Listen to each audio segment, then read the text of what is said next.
Hello everybody, my name is Kara, and today I'm here to do the BookTube Watching Tag. This tag was created by Harriet Rosie, and I will link her original video down below. I was tagged by the fabulous Aoife from Fred Weasley Died Laughing, and I will also link her channel down below. Question number 1. How many channels are you subscribed to?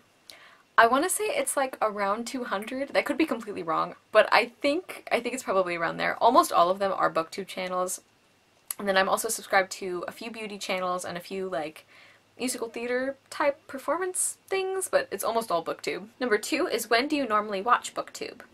A lot of times I will watch it in the morning before I go to work, and I will also watch it in the evening, kind of like right before or right after dinner, like around then. I will read, hopefully, and I will also watch some BookTube then.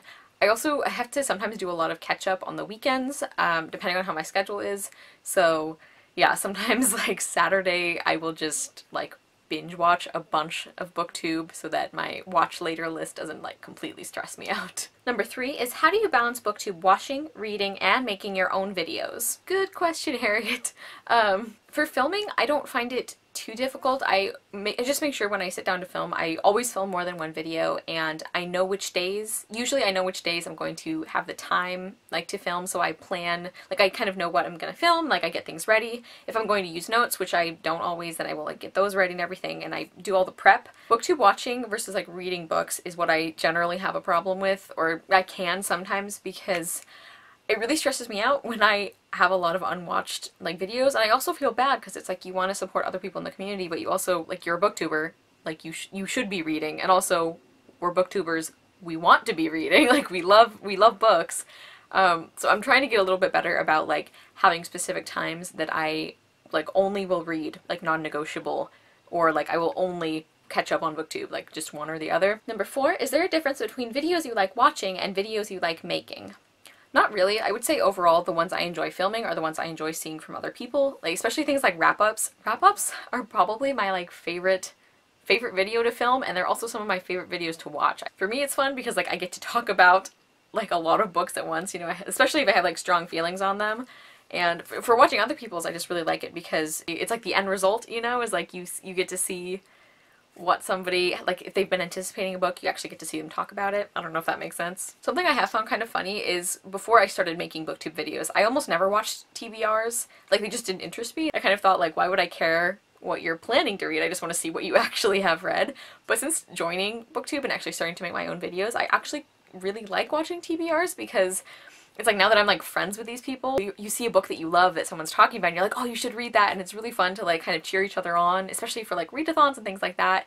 I only do TBRs for readathons or particular challenges just because like that's kind of the kind of reader I am, is like I will pick books for specific challenges, but I don't plan a whole month in advance kind of thing. I also really like making review videos sometimes, also rant videos.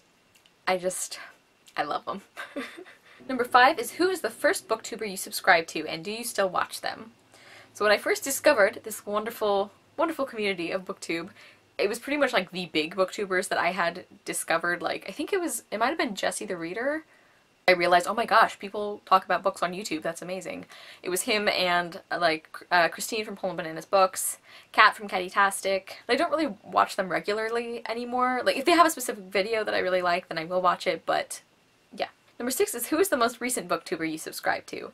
And I'm pretty sure that was Jocelyn from Yogi with a Book. She just did the like first sentence challenge with a friend, I think, and it was so funny. It was so much fun. You guys should definitely check her out if you haven't already. She's got like a really great, like witty sense of humor. Like, it's very, I don't want to say highbrow because that sounds off-putting, but I don't know, I really click with her personality, I think. Number 7 is, share an old favorite booktuber. Sort of like when I was making the switch from like, oh my god, BookTube is a thing, to like, ooh, I can actually like find different kinds of people to follow. Some of them are ones that I have mentioned quite a bit. Like Sam from Thoughts on Tomes is one of the first channels I found when I was really starting to get like into BookTube in a big way, I guess. I really like her fantasy and science fiction recommendations. I love her discussion videos. And then there's also Misty from Book Rat Misty, who I mention all the time, who was actually a recommendation from Sam. Like, I remember she mentioned her in a video at one point and said that like she was one of the first ones she subscribed to, and she still really loves her videos. And I like clicked over and never looked back. I love Misty's content. She's the one who does the backlist recommendations videos that I love so much, which, by the way, I think they've been like 3 for 3 at this point. Like all the books I've tried from those I have absolutely adored, so that was great. And then another one is Trina from Between Chapters. I love her personality. I love the very concise way she can talk about books. She is so great at addressing like representation and like problematic elements and everything, and she's also really good at like I don't know, talking about the enjoyment level stuff. I really like channels that have a good balance of like articulate discussion and just like fangirling and having fun, and I feel like Trina does that brilliantly. Also, her wrap-ups are just so well edited and like put together, and I don't know, I love all her content so much. Also, she's a big user of her library, which I also love.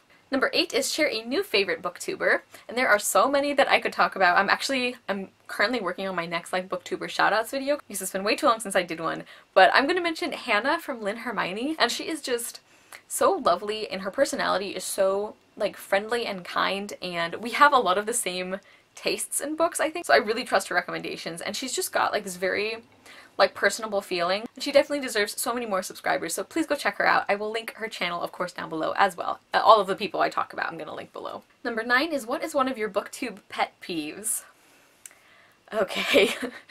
Any variation on the sentence, I'm sure it's fine for the target audience.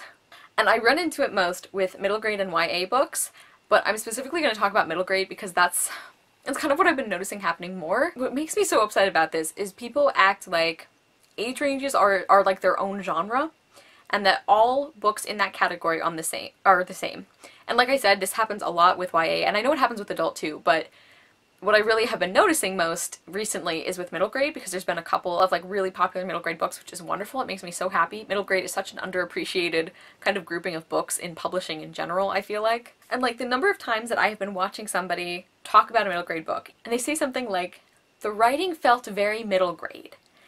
And I just like, it really, really bothers me because it's imprecise and it's misleading. And you're also kind of feeding into the stereotype that all middle grade books read the exact same way and that they're all about the exact same kinds of stories, and that's simply not true. So when somebody says the writing felt very middle grade, it's like, okay, do you mean the writing felt very bland? You know, like there wasn't a lot of description. You couldn't picture the world. Is that what you meant? Or did you mean like the writing was very confusing, like, you know, you couldn't really imagine what was going on because of the way the plot was laid out? Those are valid complaints. Say that instead of saying the writing felt like a middle grade book. Because it's just like, it's so insulting to anybody who reads that book, or like who enjoys it. It's insulting to like an entire range of readers and of published novels. It's just like, it really burns me up because the standards for good literature are the same across all target audiences. Like, yes, there may be a difference in content or sometimes in the complexity of the vocabulary, sometimes, not always, but bad writing is bad writing. Bad characterization is bad characterization. The standards are the same. So if you didn't like the book, that is absolutely 100% fine. But say why you didn't like it instead of just writing it off as this like preconceived notion of what like a middle grade book is. Okay, getting off my soapbox now, but can you tell that that's been driving me crazy for a while? I did like a whole discussion video that kind of touches on this topic among others. I'll link that down below in case you guys are interested. I'm very passionate about this topic, as you guys can tell. Number 10 is what have you learned from watching other booktubers? And probably the biggest thing is just like, it takes all kinds. I mean, not that that's a newsflash, but something that has really been really wonderful about getting involved with the community and with, you know, making friends here. It's so exciting to me that everybody's perspective and everybody's content is so varied. Maybe somebody does really concise, like, few-minute reviews, and I love that. And maybe another person does really lengthy, in-depth discussions on books, and I love that. Like, they can be, like, two completely opposite things, but people value them both, and you can be, like, the same person and love both of those things. It's like I'm subscribed to people for different reasons, and I don't know if I'm explaining this well at all, but like that has honestly been the most exciting thing that I've like experienced or discovered since being here. It's just like we're all so different, and like everybody has a niche. Like even if you're struggling to find it at the time, it's like there are people out there who specifically are looking for what you have to say, and I think that's wonderful. Like, it's great to follow people who have very similar tastes to you, who have very like similar channels to you, but it's also great to follow people where it's like, wow, I could never like do this kind of video as well as they do, and like that's why I love them. Variety is the spice of life, to sum it up in a cliche. And finally, number 11 is tag some of your favorite booktubers. So I'm not really sure who has done this, because I know it's been going around for a while. I'm gonna tag a couple of the people I mentioned, so I'm tagging Dawson from Yogi with a Book, and I'm also gonna tag Hannah from Linh Hermione. If you two haven't done it yet, hopefully you haven't, I should have checked. I might tag a couple other people in the description, so check that. But also, if you have not done this tag yet and you've been wanting to, then I am officially tagging you, so you may now go and do it if you would like. Thank you guys so much for watching. I will see you soon with another video, and I hope you love the next book you read. Bye!